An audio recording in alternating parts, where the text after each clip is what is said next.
ఈరోజు మనము చిన్నపిల్లల్లో ఆర్థరైటిస్ గురించి డిస్కస్ చేద్దాం. చిన్నపిల్లలు కూడా ఆర్థరైటిస్ వస్తుంది, కీళ్ళ ప్రాబ్లము. ఈ కీళ్ళ ప్రాబ్లము చిన్నపిల్లల్లో వచ్చే కీళ్ళ ప్రాబ్లము మధ్య వయసులో వచ్చే వాళ్ళకు, ఏజ్లో వచ్చే వాళ్ళకు డిఫరెన్స్ ఉంటుంది. చిన్నపిల్లల్లో చాలా వరకు కీళ్ళ ప్రాబ్లం ఎలా వస్తుంటుందంటే రుమాటిక్ ఫీవర్ అని థ్రోట్ ఇన్ఫెక్షన్ వల్ల ఉండడం వల్ల ఏమవుతుందంటే బ్యాక్టీరియల్ ఇన్ఫెక్షన్ వల్ల మన బాడీకి యాంటీబాడీస్ ప్రొడ్యూస్ అయ్యి జాయింట్ లైనింగ్ను డ్యామేజ్ అయ్యి ఆర్థరైటిస్ రావడానికి ఆస్కారం ఉంది. ఈ ఆర్థరైటిస్లో మెయిన్లీ మోకాళ్ళు ఎఫెక్ట్ అవుతుంటాయి. వాపు, స్వెల్లింగు, నొప్పి, నడిస్తే ఇబ్బంది ఉంటుంది. కానీ ఈ చాలా వరకు ఇది ఎలా ఉంటుందంటే ముందు గొంతు నొప్పి వచ్చి కొన్ని రోజుల తర్వాత కీళ్ళ ప్రాబ్లం వస్తూ ఉంటుంది. కీళ్ళ ప్రాబ్లంతో పాటు వీళ్ళకు హార్ట్ ప్రాబ్లం కూడా రావడానికి ఆస్కారం ఉంది.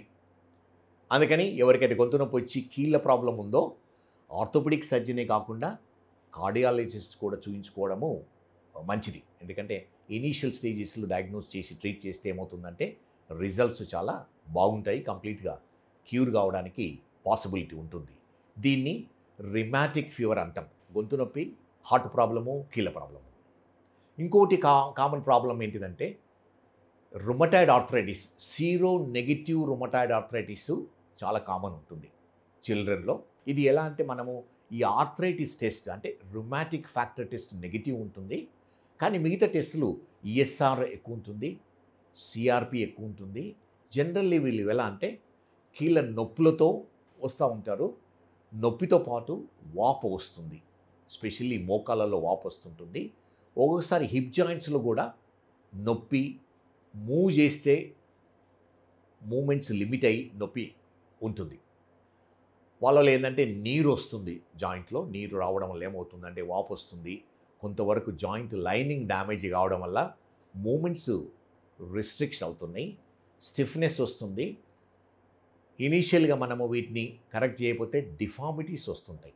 మోస్ట్ ఆఫ్ ది టైం మీరు చూసింటారు, పిల్లలు మోకాళ్ళు నొప్పి స్వెల్లింగ్తో పాటు కొంచెం బెండ్ అయి నడుస్తూ ఉంటారు. సో అది సీరో నెగిటివ్ రొమటాయిడ్ ఆర్థరైటిస్ అనేది కావడానికి పాసిబిలిటీ ఉంది. దానికి టెస్టులు చేసుకొని మనము ట్రీట్మెంట్ తీసుకుంటే ఏమవుతుందంటే చాలా వరకు ఇనీషియల్ స్టేజెస్లో తీసుకోవడం వల్ల ఏమవుతుందంటే కంప్లీట్ క్యూర్ చేయడానికి వీలవుతుంది. అదేవిధంగా ఒకవేళ అంటే ఇది ఎలా అంటే మెయిన్లీ ఆర్థోపెడిక్ సర్జన్ కానీ రుమటాలజిస్ట్ దగ్గరికి వెళ్తే ఎగ్జామినేషన్ చేయడం వల్ల కొన్ని బ్లడ్ టెస్టులు ఈఎస్ఆర్, సిఆర్పి, ఏఎన్ఏ ఫ్యాక్టర్ అంటాము.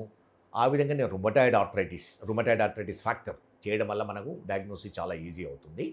ఇనీషియల్ స్టేజెస్లో ఏమవుతుందంటే ఎక్స్రేస్ చేయడం వల్ల most of the time X rays నార్మల్గా ఉంటాయి. కానీ లేటర్ ఆన్ ఒకవేళ మనం ఇది నెగ్లెక్ట్ చేసి ట్రీట్మెంట్ సరిగా తీసుకోకపోతే ఏమవుతుందంటే ఎక్స్రేలో చేంజెస్ వస్తాయి. అంటే మనకు బోన్ డ్యామేజ్ అయ్యి జాయింట్ గ్యాప్ తక్కువ కావడము పాసిబిలిటీ ఉంది. లేటర్ ఆన్ ఏముందంటే బోన్ డ్యామేజ్ అయ్యి ఫిక్స్డ్ డిఫార్మిటీస్ ఉండడానికి పాసిబిలిటీ ఉంటుంది.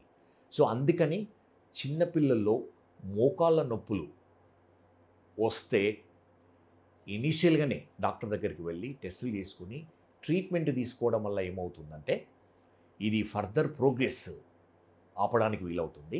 జనరల్లీ డిసీజ్ మాడిఫైయింగ్ డ్రగ్స్ అని, బయలాజికల్ మెడిసిన్స్ అని ఈరోజు రేపుల్లో లేటెస్ట్ ట్రీట్మెంట్ పాసిబిలిటీ ఉంది. వీళ్ళకు ఆపరేషన్ లేకుండానే చాలా వరకు అంటే 90% of the time medicines, physiotherapy, general modification of activities వల్లనే ట్రీట్మెంట్ ఇవ్వడానికి పాసిబిలిటీ ఉంది. సో ఒకవేళ అంటే స్టేజ్ 4కి వచ్చిన వాళ్ళు ఓసారి వస్తూ ఉంటారు. అది డిఫికల్ట్ ప్రాబ్లం చిన్నపిల్లల్లో. 15-16 సంవత్సరాల్లో, ఓసారి 12 సంవత్సరాల్లో. రీసెంట్లీ ఒక అమ్మాయి 12 సంవత్సరాలనే కంప్లీట్గా హిప్ జాయింట్ పాడు కావడం వల్ల హిప్ రిప్లేస్మెంట్ అవసరం అయింది. అదే ఒకవేళ ప్రాబబ్లీ ముందే డాక్టర్ దగ్గరికి వచ్చి ఉంటే ఇది ప్రివెంట్ చేయడానికి పాసిబిలిటీ ఉండేది. అందుకని ఇనీషియల్ స్టేజెస్లో రావాలి, డయాగ్నోస్ చేసుకోవాలని చాలా ఇంపార్టెంట్. ఒకవేళ సివియర్గా ఉన్నప్పుడు ఆపరేషనే అవసరం ఉంటే జనరల్లీ ఇనీషియల్ స్టేజెస్లో ఏం చేస్తామంటే కెమెరాతో ఆర్థ్రోస్కోపిక్ సర్జరీ అంటాము. కెమెరా లోపల పెట్టి క్లీన్ చేస్తాము, కొంతవరకు జాయింట్ లైనింగ్ తీసేస్తాము.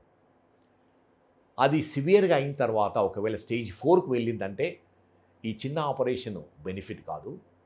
జనరల్లీ 2 ఆప్షన్స్ ఉంటాయి. ఒక ఆప్షన్ ఏంటంటే ఈ జాయింట్ను కంప్లీట్గా స్టిఫ్ చేయడం, ఆర్థ్రోడేసిస్ ఆర్ ఫ్యూజన్ అంటాం, or knee replacement. Very rarely అవసరం ఉంటుంది ఈ వయసులో.